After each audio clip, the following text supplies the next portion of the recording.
Bonjour et bienvenue. Dans cette vidéo, je vous montre comment moderniser ce genre de chaise que l'on peut trouver dans les brocantes, les vide-greniers, pour obtenir ce résultat, et vous verrez que ce n'est pas très compliqué. Alors voici la chaise à l'origine, qui est en chêne massif avec son motif sculpté et ses pieds cannelés. Elle a eu une finition cirée, on le remarque aux dépôts blanchâtres laissés dans les rainures des motifs. Je vais donc tout d'abord enlever la cire en ponçant au papier de verre grain 120. Pour retirer la cire des motifs, j'utilise une fine laine d'acier. Pour porter des gants, la laine d'acier peut couper. On dépoussière de temps en temps et on continue le travail. Pour enlever la cire incrustée dans les rainures, j'utilise une pique en bois.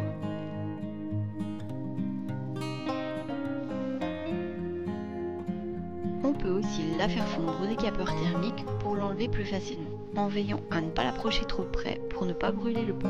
Pour les rainures des pieds, un papier de verre plié fait l'affaire. Le ponçage terminé, on dépoussière le tout avec un chiffon doux. Maintenant, je vais appliquer du gesso en guise de sous-couche sur les motifs. Voici ce que ça donne à la première couche. Et on voit que le gesso a perdu un peu de sa blancheur. C'est dû à la présence du tanin dans le chêne qui remonte sous l'effet de l'eau contenue dans le gesso. Alors ce ne sera pas dérangeant pour ce projet, mais si l'on veut empêcher ces remontées, on utilisera une sous-couche spécifique anti-tanin. Je retire maintenant le galon de l'assise. Et je soulève les clous de tapissier avec un tournevis fin, en veillant à laisser la main qui ne travaille pas derrière l'outil pour ne pas se blesser. Je retire ensuite l'ancien tissu et j'enlève les clous avec une pince.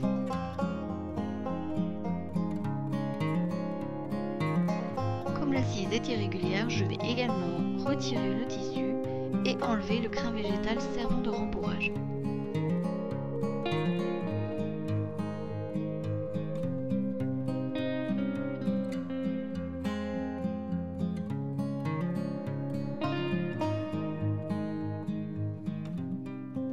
Une fois l'assise poncée, à la place du crin végétal, je vais utiliser 2 couches de wattine. Je la pose ensuite directement sur l'assise et je détermine sa forme comme ceci.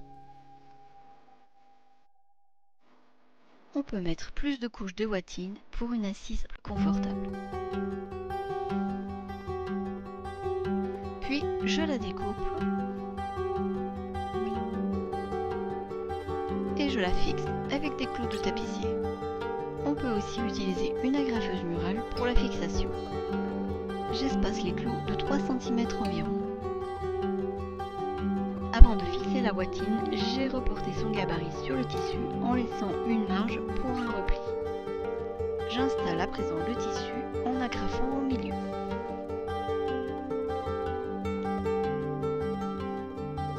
Je continue l'agrafage de part et d'autre en arrêtant à environ 4 cm des angles. Je fais un repli et j'installe le tissu à l'angle.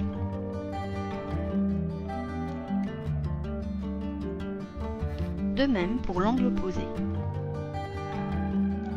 Je tends bien le tissu que je fixe sur le côté opposé au milieu.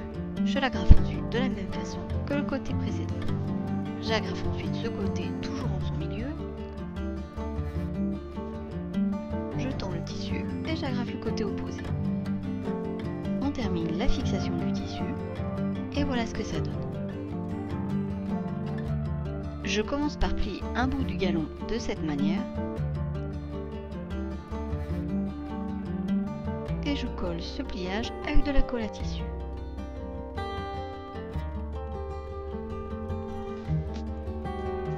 Je maintiens le collage avec une pince et je laisse bien sécher.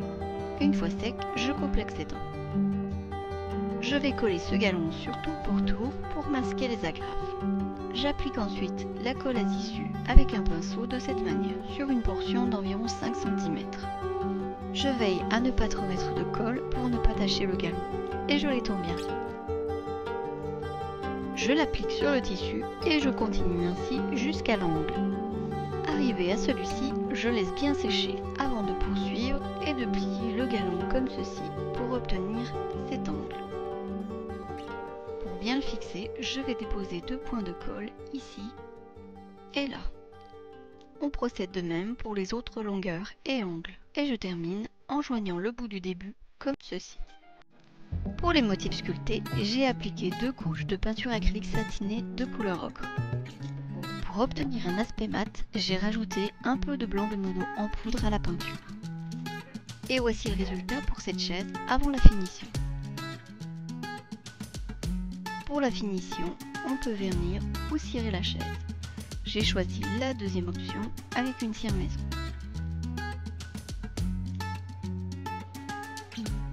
Pour la cire, je fais fondre doucement au bain-marie 10 g de cire d'abeille en pépite. J'ajoute ensuite 140 ml d'huile de lin alimentaire. Une fois le mélange bien homogène, je le verse doucement dans un pot. On le laisse se refroidir et durcir et la cire est prête. L'application de la cire nourrit le bois, fonce et réchauffe sa couleur. Après son application, et pour finir, on attendra une quinzaine de minutes environ avant de lustrer le tout avec un chiffon doux. Et je vous montre le résultat final. Merci d'avoir suivi cette vidéo qui j'espère vous sera utile. Si vous l'avez aimée, n'hésitez pas à la partager et à bientôt pour de nouvelles réalisations.